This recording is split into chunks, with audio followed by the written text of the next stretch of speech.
द्रौपदी के इस राज को जानकर हैरान रह गए थे पांडव। महाभारत की कहानी में ऐसा बहुत कुछ हुआ जिसकी कल्पना कर पाना भी मुमकिन नहीं था। इस श्रेणी में द्रौपदी का 5 भाइयों की पत्नी होना मुख्य तौर पर देखा जा सकता है। ईर्ष्या, धन संपत्ति का लालच, मानसिक भटकाव, प्रतिशोध की भावना, घमंड और मानसिक द्वंद्व सभी तत्व इस कहानी में मौजूद हैं। महाभारत की कहानी की अलग-अलग विद्वान अलग-अलग तरह से व्याख्या करते हैं। महाभारत से संबंधित कई लोकप्रिय कथाएं भी मिलती हैं। इसी श्रेणी में एक है जाम्बुल अध्याय, जिसमें द्रौपदी अपने राज का खुलासा करती है। द्रौपदी 5 पांडवों की पत्नी थी, लेकिन वह अपने 5 पतियों को एक समान प्यार नहीं करती थी। वह सबसे ज्यादा अर्जुन से प्रेम करती थी, लेकिन दूसरी तरफ अर्जुन द्रौपदी को वह प्यार नहीं दे पाए क्योंकि वह कृष्ण की बहन सुभद्रा से सबसे ज्यादा प्यार करते थे। द्रौपदी के इस राज को जानकर हैरान रह गए थे पांडव। एक प्रचलित कथानक के मुताबिक पांडवों के निर्वासन के 12वें वर्ष के दौरान द्रौपदी ने एक पेड़ पर पके हुए जामुनों का गुच्छा लटकते देखा। द्रौपदी ने तुरंत ही इसे तोड़ लिया। जैसे ही द्रौपदी ने ऐसा किया, भगवान कृष्ण वहां पहुंच गए। भगवान श्री कृष्ण ने बताया कि इसी फल से एक साधु अपने 12 साल का उपवास तोड़ने वाले थे। द्रौपदी ने फल तोड़ लिया था, जिससे पांडव साधु के कोप का शिकार हो सकते थे। यह सुनकर पांडवों ने श्री कृष्ण से गुहार लगाई। भगवान श्री कृष्ण ने कहा कि इसके लिए पांडवों को पेड़ के नीचे जाकर केवल सच वचन बोलने होंगे। भगवान कृष्ण ने फल को पेड़ के नीचे रख दिया और कहा कि अब हर किसी को अपने सारे राज खोलने होंगे। अगर हर कोई ऐसा करेगा तो फल ऊपर पेड़ पर वापस लग जाएगा और पांडव साधु के प्रकोप से बच जाएंगे। सबसे पहले श्री कृष्ण ने युधिष्ठिर को बुलाया। युधिष्ठिर ने कहा कि दुनिया में सत्य, ईमानदारी, सहिष्णुता का प्रसार होना चाहिए, जबकि बेईमानी और दुष्टता का सर्वनाश होना चाहिए। युधिष्ठिर ने पांडवों के साथ हुए सभी बुरे घटनाक्रमों के लिए द्रौपदी को जिम्मेदार ठहराया। युधिष्ठिर के सत्य वचन कहने के बाद फल जमीन से 2 फीट ऊपर आ गया। अब श्री कृष्ण ने भीम से बोलने के लिए कहा।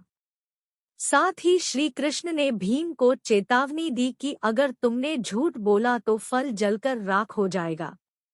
भीम ने सबके सामने स्वीकार किया कि खाना, लड़ाई, नींद और सेक्स के प्रति उसकी आसक्ति कभी कम नहीं होती है। भीम ने कहा कि वह धृतराष्ट्र के सभी पुत्रों को मार देंगे। युधिष्ठिर के प्रति उसके मन में बहुत श्रद्धा है, लेकिन जो भी उसके गधे का अपमान करेगा वह उसे मृत्यु के घाट उतार देगा। इसके बाद फल 2 फीट और ऊपर चला गया। अब अर्जुन की बारी थी।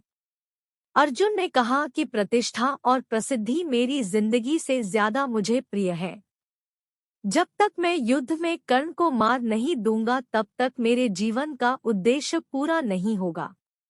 मैं इसके लिए कोई भी तरीका अपनाऊंगा, चाहे वह धर्म विरुद्ध ही क्यों ना हो। अर्जुन ने भी कुछ नहीं छिपाया।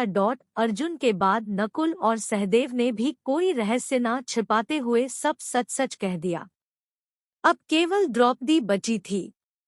द्रौपदी ने कहा कि मेरे 5 पति मेरी 5 ज्ञानेंद्रियों, आँख, कान, नाक, मुंह और शरीर की तरह है। मेरे 5 पति हैं, लेकिन मैं उन सभी के दुर्भाग्य का कारण हूँ।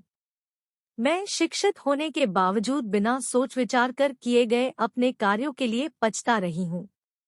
लेकिन द्रौपदी के यह सब बोलने के बाद भी फल ऊपर नहीं गया। तब श्री कृष्ण ने कहा कि द्रौपदी कोई रहस्य छिपा रही है।